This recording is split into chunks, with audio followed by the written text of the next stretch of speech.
Oke, halo Sobat Ngomin, apa kabar? Sorry kemarin aku nggak bisa bikin konten karena sibuk banget. Alright, langsung saja. Ini ada berita gembira kok gembira. Berita gembira, Gosens akhirnya Gosens menolak ini, bukan aku ngarang-ngarang ya. Gosens menolak Wolfsburg dan ingin stay di Inter. Padahal sebelumnya dia kan bilang, ya kalau bisa jadi tim inti bisa mau stay di Inter kan, tapi ya tahu sendiri gimana performa di Marco. Tetap ya dari sisi Inzaghi, dari manajemen kan menyerahkan ke Inzaghi bilang ya siapa yang performanya lebih bagus akan start, dan tergantung juga rotasi, tergantung kebutuhan. Sama seperti yang aku bilang, kalau Gosens yang di kiri, yang di kanan nggak cocok pakai Dumfries, mesti sih Cuadrado. Atau kalau di kanan Dumfries ya mesti di kiri di Marco, kayak gitulah. Dan dia ngerti, sekali lagi aku bilang adalah Inter is a family. Pemain itu lebih milih stay di Inter gitu, walaupun nggak dapat main. Bukannya nggak dapat main sih, karena selama ini kan juga Gosens mainnya cukup sering. Di Marco kan hampir nggak pernah dia mainnya full 90 menit. Kalau aku nggak salah kan cuma sekali aja di Marco full 90 menit. Oke, berita berikutnya adalah ini banyak sekali berita, makanya aku usahain banget ini. Sekarang sebenarnya aku mau keluar tapi harus bikin karena banyak berita. Nah, soal striker Inter. Kemarin, bukan kemarin. Lusa aku udah bilang bahwa Scamacca deal. Nah, Inter sama Scamaccanya sudah deal. Tapi tahu-tahu Atalanta mereka sudah kelar ininya. Transaksinya dengan MU, Højlund dijual 85 juta. Kotornya loh ya. Nggak tahu berapa yang bersihnya yang diterima Atalanta. Tapi 85 juta, gila. MU ini emang nggak ngotak loh. Dulu beli komedi puter si Anthony itu 80 juta. Sekarang Højlund kalau nggak salah cuma 12 gol apa berapa. Itu 85 juta. Ya jelas aja mereka punya duit lebih banyak daripada Inter. Ya langsung disambar Scamacca. Inter sebenarnya sudah hampir disetujui sama West Ham kan. Inter maunya berapa ya? Kalau nggak salah 25 tambah bonus 5. Kalau nggak salah ya. Kemudian mereka minta tambahan 2 juta. Jadi kondisinya tuh 27 juta tambah bonus 5 juta.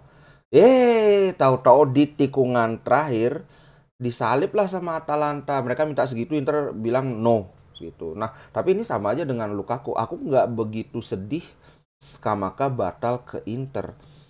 Karena menurutku kelasnya Scamacca itu ya cocok di Atalanta. Untuk Inter belum.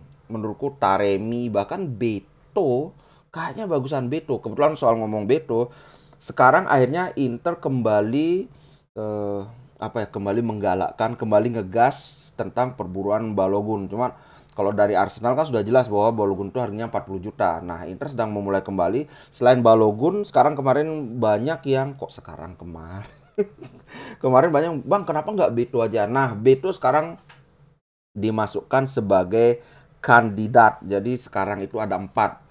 Balogun, Beto, Taremi, sama Morata. Cuman kalau Morata kayaknya enggak. Tapi si Inzaghi-nya yang ngebet banget sama Morata. Kalau Taremi belum tahu nih, belum ada kabar gimana antara Porto dengan Inter kontaknya.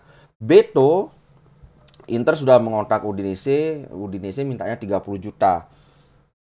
30 juta sih menurutku nggak mahal, tapi ya nggak dapet diskon gitu loh. Yang jelas kalau misalnya Inter duitnya ada 30 juta, menurutku worth it untuk Beto. Kan kita semua sama-sama sudah tahu gimana permainan Beto, terutama di awal musim. Wah, ngegas banget, fisiknya lumayan tinggi, bisa hold up play-nya juga bagus. Cuman kan dia sempat cedera juga, makanya abis itu agak melempem. Tapi kalau 30 sih kayaknya berani. Kalau misalnya dikasih 25 ya langsung digas sama Morata. Kalau kemudian Balogun nih, Inter masih berusaha coba ditawar lagi. Cuman sekarang ini aneh. Si Gabjes itu kan sekarang cedera. Cuman ini kan kayak kesempatan buat Arsenal. Oke, Balogun pulangin, tapi tetap kayaknya memang si Arteta udah nggak suka sama Balogun. Bukan nggak suka orangnya, maksudnya nggak cocok dengan gaya permainannya kayak gitu. Nah, mungkin ini bisa dimanfaatkan ya, daripada nggak kepake udah bawa sini kayak. Itu soal striker ya. Kemudian tentang kapten kita, si Lautaro Martinez. Inter sudah siap untuk memberikan kontrak baru. Sekarang gajinya 6,5 juta sekian. Kabarnya Inter sudah ada pembicaraan awal itu akan dinaikkan sampai 7,5 juta. Padahal kontraknya Lautaro itu masih sampai 2026. Sekarang kan baru 2023, itu masih 3 tahun kan. Tapi ya memang Inter sangat menghargai Lautaro. Nggak pernah. Yang bikin Inter itu karena Lautaro itu udah ditawar dengan gaji fantastis tapi ditolak tanpa tanpa apa ya, tanpa basa-basi. Dan Lautaro nggak kayak Skriniar. Dia nggak ada ngomong ke Inter, Inter aku ditawar gaji segini loh. Kamu berani bayar berapa? Dia nggak ada ngomong gitu. Dah, sikap inilah yang sangat diapresiasi oleh manajemen Inter. Makanya kontrak lagi 3 tahun udah disiapin kontrak baru gitu. Next, oh ini pasti udah pada sama tahu ya. Samarsik. Samarsik sudah aku bilang akan dari lagi 1 atau 2 hari udah deal, dan Samarsik itu sudah deal. Sekarang udah official ya, udah dari manajemen Inter sudah menyampaikan kabarnya Monday. Sekarang kan Sabtu. Berarti lagi 2 hari itu dia medical, mestinya sih nggak ada masalah. Nah, mungkin yang jadi masalah adalah lapangan tengah kita jadi banyak diisi oleh pemain yang top tier. Karena aku memasukkan Samarsik ini top tier. Kemudian Hakan, kemudian Barella, kemudian Fratesi. Fratesi ini luar biasa, dari 2 pertandingan persahabatan dia mencetak 2 assist, 1 gol. Ini udah luar biasa. Sepertinya tidak mungkin dia nggak akan jadi apa ya, sering jadi starter. Sementara Mkhitaryan kan kita tahu lah. Tapi bagusnya kan tipikal permainan mereka sangat berbeda. Jadi tergantung musuh yang dihadapi, gelandang mereka seperti apa. Ya bisa Fratesi yang main, bisa si Miki. Itu soal Samarsik. Kita punya Hakan, Barella, Samarsik. Kemudian siapa lagi ya? 3 ini top banget menurutku. Kemudian Miki, kemudian Aslani. Tapi Aslani kan aman dia. Jadi wakilnya Brozovic lagi. Jadi wakilnya Hakan kan.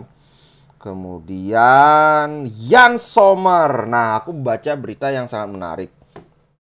Ini agak ada simpang siur karena kemarin katanya rilis clause yang 6 juta itu ada syaratnya, yaitu Manuel Neuer itu harus sudah bermain 3 kali.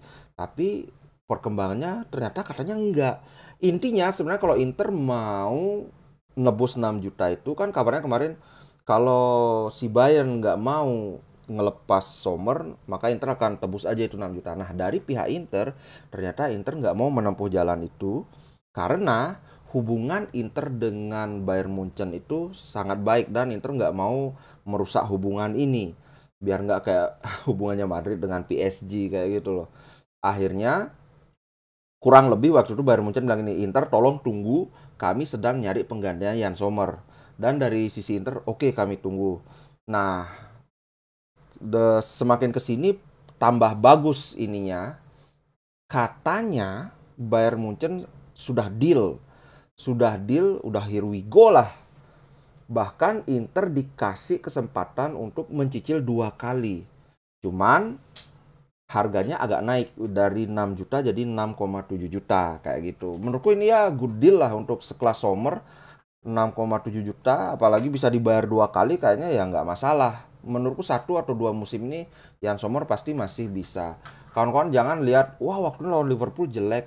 Itu kan 1 pertandingan aja. Sama kayak kemarin, wah Esposito ngegol, harus dikasih kesempatan. Lautaro Martinez nggak ngegol. Kita nggak bisa ngelihat pemain itu dari 1-2 pertandingan aja. Kenyataannya adalah Lautaro Martinez sudah 2 musim berturut-turut jadi top scorernya Inter. 1 musim tuh 38 pertandingan loh. Kalau nggak salah ya, 38 apa 42, 38 kayaknya. Jadi ya 38 kali 2 pertandingan tuh dia sudah menunjukkan bahwa saat ini dia adalah striker terbaik Inter. Nah, begitu juga Sommer. Dia dipercaya oleh Bayern Munchen, tim paling besar di Jerman, sebagai penjaga gawang utama ketika Manuel Neuer cedera. Berarti ya ini jelas bukan penjaga gawang kaleng-kaleng. Gitu loh guys. Nah, kemudian, ini dari koran-koran Inter, dari La Gazzetta. Banyak sih ininya.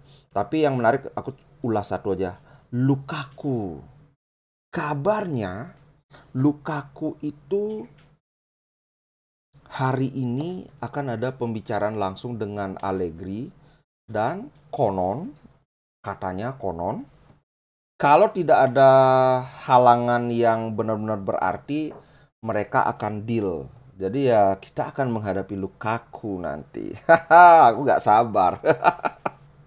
Alright, kayaknya itu saja. Atalanta si West Ham ini, kok Atalanta si Skamaka ini sudah akan medical. Jadi ini walaupun aku belum lihat beritanya here we go, tapi sudah beritanya yang ini Atalanta West Ham sudah tiba untuk medical. Ini kan sudah jelas here we go. Masa sih sekelas pemain profesional jebolan Liga Inggris masa bisa gagal medical kan? Tapi tempo hari ada juga yang gagal medical. Siapa itu yang mau diberi sama Brighton apa siapa? Nggak tahu lah. Anyway, itu berita untuk hari ini. Menurutku berita yang paling bagus di antara semua-muanya itu adalah Gosens. Karena entah ibaratnya Gosens ini kalau istilah Bali itu ngisengin yang walaupun dia nggak main sering, walaupun dia nggak gini, tapi kita suka sama dia sama kayak Rekoba kan. Rekomen itu kan statusnya super sub, dia pengganti, nggak pernah bener-bener jadi pemain inti. Tapi fansnya banyak, begitu juga Gosens karena dia attitude baik, nggak pernah komplain, nggak pernah neko-neko. Kapanpun dia dimainkan, selalu mainnya itu berjibaku di lapangan. Itu berita baik kedua ya soal Samarsik. Kita tunggu nanti Senin medical, mestinya sih nggak ada masalah. Oke, itu aja. Sekarang aku perlu pergi ke mana? Ke cari oleh-oleh. Biasalah ini ibu-ibu kan pulang harus bawa oleh-oleh. Oke, ciao dulu ya guys. Terima kasih sudah menonton. Sampai jumpa.